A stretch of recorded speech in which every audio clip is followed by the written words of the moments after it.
Okay guys, welcome back. So what we are going to do is talk about today the simple science of weight loss.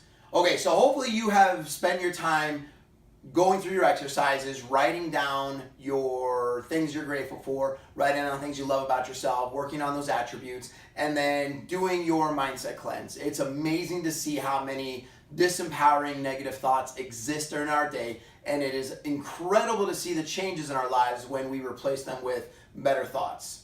Okay, so now here is the important stuff that you need to know as far as now getting into eating and moving a little bit, okay?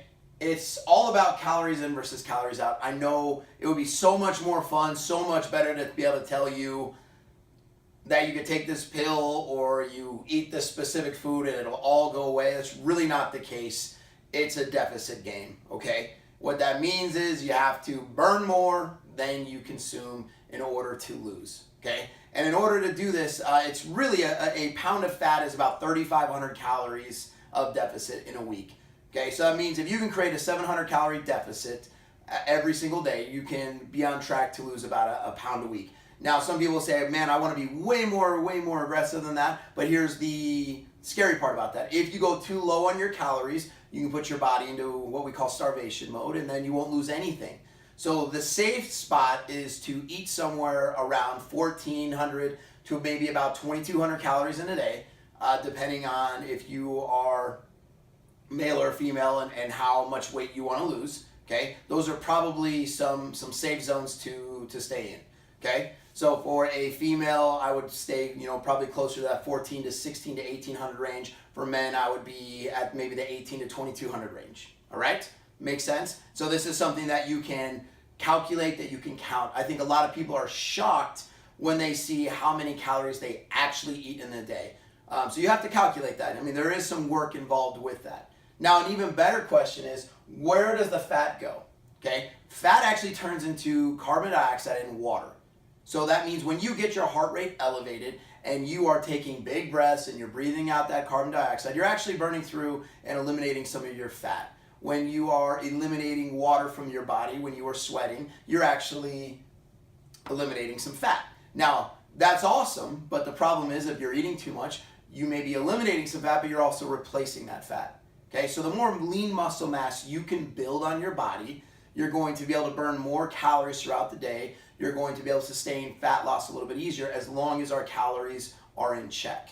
So it takes about 3,500 calories burned, okay, in order to lose a pound of fat. So that means if you can create a 700 calorie deficit in a day, over a week's time, you can plan over 5 days.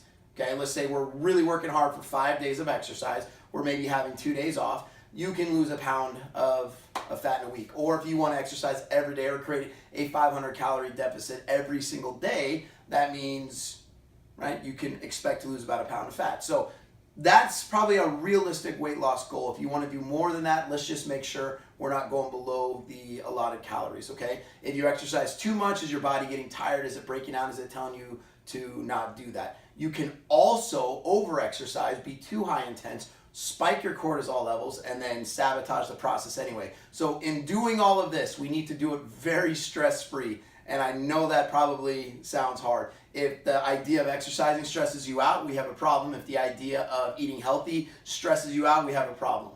Okay? So this is some things to understand. Next, we've got to really focus on the foods that are going to give you energy and avoid the foods that are going to take your energy, that are going to drain you. So the simple foods that give you energy, I mean, it's really kind of simple to think about, right? Some fruits and your vegetables, right?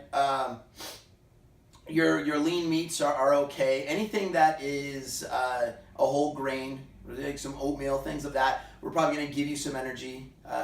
Berries are wonderful. So things of those nature are going to give you energy. If you focus eating those things, it's going to be great. Things that are going to drain your energy are going to be anything with refined sugar. Refined sugar is just going to zap you. Okay, anything white and processed. So you're talking about your white flour products, so your white bread, your white rice. Those are things that are probably going to drain your energy. Anything fast food that is high in fat is going to drain your energy.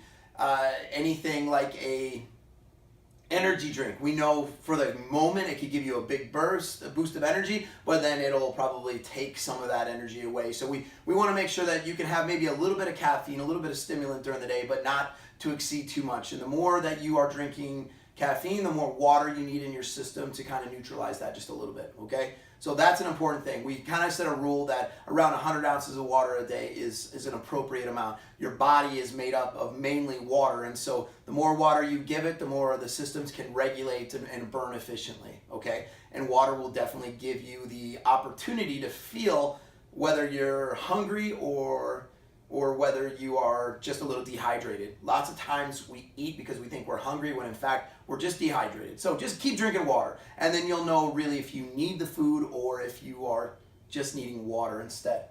All right?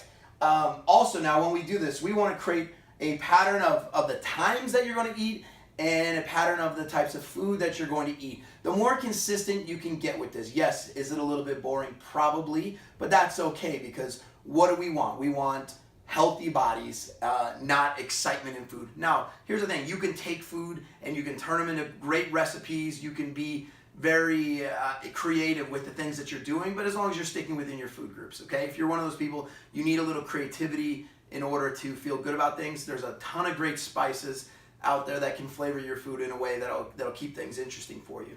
But now when we talk about patterns, if we can keep a simple pattern like a circle, we can repeat that pattern time and time again. It's very easy to do. If our patterns are complicated, it is going to be difficult to repeat that. Remember, we are trying to create a habit of healthy eating and healthy exercising.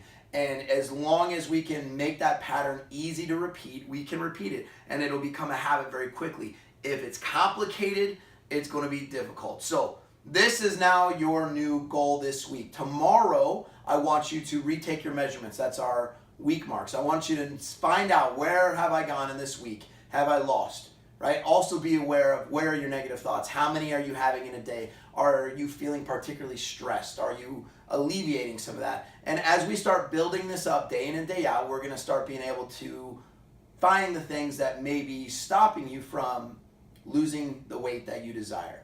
Okay? So I'm excited for you. This is some basic information. We'll get deeper into it, but this is just enough information to get started today. Good luck, guys.